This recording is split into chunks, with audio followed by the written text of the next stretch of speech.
Nagsimula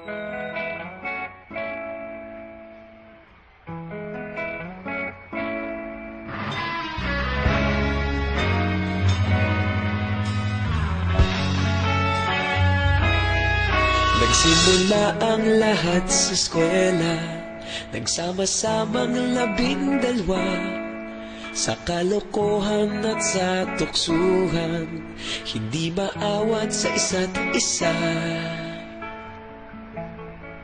Madalas ang standby sa cafeteria, isang barkada na kay saya. Laging may hawak-hawak na gitara, konting udyok lamang kakanta na.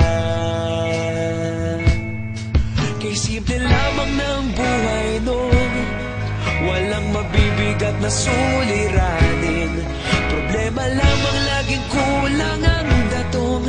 Sana napunta ang panahon? Sana nga ba? Sana nga ba? Sana napunta ang panahon? Sana nga ba?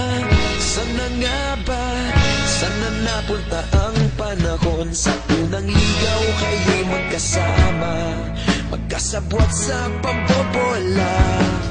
Walang sikreto kayong tinatago, okay sarap ng samahang barkada. Nagkawatakan na sa kolehiyo, kanya-kanya na ang nilakaran. Kahit minsanan na lang kung magkita, pagkakaibigay hindi nawala. At kung saan na napadpad ang ilan, sa dating eskwela meron din naiwan. Meron pa ng mga ilang nawala na lang, nakakamiss ang dating samahan. Sana nga ba? Sana nga ba? Sana nga bang barkada ngayon? Sana nga ba? Sana nga ba? Sana nga bang barkada ngayon?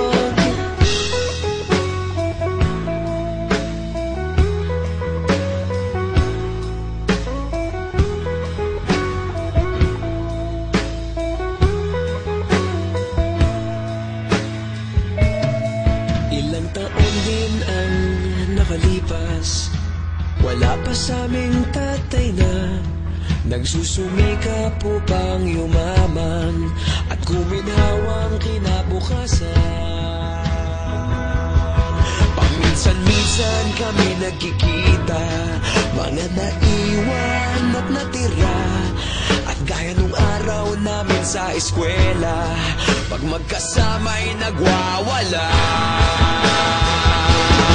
Napakahirap malimutan ang saya ng aming samahan. Kahit lumipas ng ilang taon, magkabarkada pa rin ngayon. Magkaibigan, magkaibigan, magkaibigan pa rin ngayon. Magkaibigan.